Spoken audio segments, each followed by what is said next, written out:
Desk is a little low.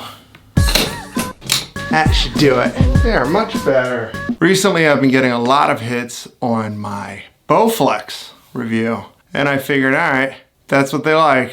That's what you're gonna get. It's an inversion table. Now I gotta get this thing in the other room. Yeah, there's just not enough room in here. But before I bring the inversion table in here, I think it's important for me to ask you to subscribe to my channel. It really helped me out a lot. Hit that subscribe button. It's over here in this corner. Here. Currently we're at 83. 83!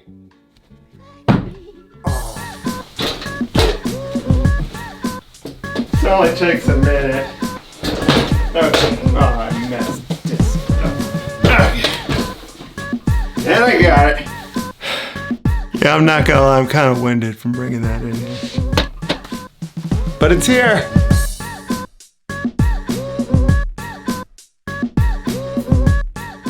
This right here is the pooboo Clever Fitness Okay, it's an inversion table is what it is. It's an inversion table. Now I know what you're asking. Why an inversion table, Bart? Well, the real reason behind it is that over time, your spine becomes compressed because of gravity and the weight of your head. I don't know, gravity probably, yeah, gravity. What this does is that it inverts you so that it stretches out those muscles and helps relieve that gravity pressure. Maybe that explains it. Now there are different ways to become inverted. You can use either gravity boots that you like put boots on, then they hook into things and then you dangle. Another thing is those neck tension things. Those seem weird. But the cool thing about an inversion table is that you can actually adjust it so you don't have to become fully inverted. You could just be at a deep slant, which is also beneficial in its own ways. Nice work, Bart. Another important thing are these safety pins right here. I'm not really sure why you really need them, considering that when you have weight on it, pretty much impossible for these things to come close. But they're safety pins, so I better put them in. Come on.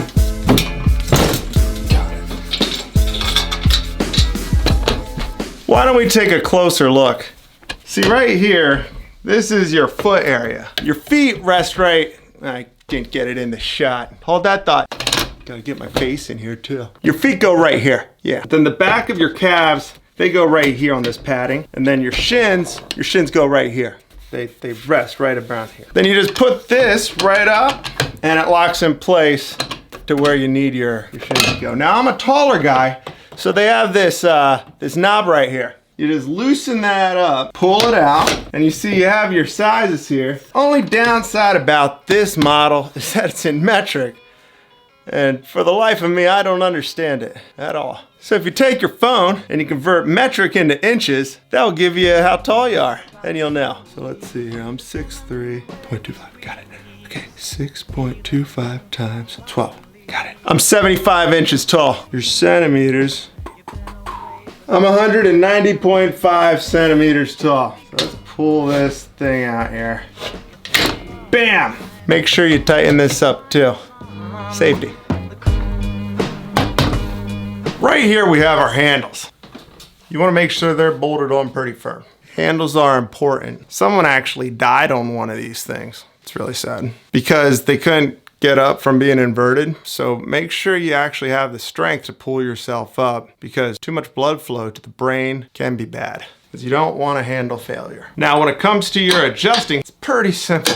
You just pull out this knob right here and you just move it to the degrees that you want. Now before inverting, I suggest you test it out before you go, just to make sure everything looks solid. We can set it here to 90, and you see how it just goes just like that. There's 120. Is that 120? What are they basing this off of?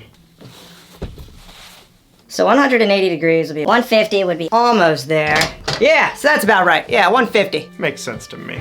Oh yeah, and by the way, the wife does not use the inversion table, because if you're pregnant, you shouldn't be using an inversion table. It's on the warnings. Let's get inverted. You ready to see this thing? Let's decompress that spine. You also want to make sure you got sneakers on, because doing this thing barefoot, I just wouldn't recommend it. Alright, and now we're inverted. Oh, I didn't get my head in the shot. I get my head in the shot. Hang on. Alright. So here I am, hanging out, totally inverted. It's awkward, but it does feel quite relaxing. Now if you have, whoa, really inverted now, really inverted. Let's adjust this. Alright, this is much better. Now I can talk to you. One of the reasons why I have an inversion table is because my lower back has been killing me for years. I mean, I've done a lot of lifting in my lifetime. And over time, all that lifting can really jack stuff up. I had a lower lumbar strain probably around 4 years ago. And after that, things haven't been right since. So besides having an inversion table, you want to make sure you're doing proper lifting ergonomics. You have less likelihood, it'll be less likely, what's that word? I think it's all the blood going to my head right now. You'll be far more less likely to injure your lower back. Nailed it. While the blood is actually rushing to my head right now, I think it's also important to tell you that you should really limit yourself on this thing. You don't want to be inverted too long. Alright, that's about that. A lot of blood flowing now. That's pretty much all there is to it as far as an inversion table goes. Besides some of the warnings that I told you earlier, the only other downside that I can think of, inversion tables really do need their own space. I mean, yeah, you can fold it up, but I think in the end, if you did that day after day, you would probably hurt your back, defeating the whole purpose of having an inversion table. Well, that does it for now. I hope you liked this video, and I hope you found it informative. Oh yeah, this is also a temporary setup. This is gonna be the future baby's room. Right now it's empty, because we're waiting for baby stuff to get here. I'm gonna have a treat for you coming up this Monday. Stay tuned for that.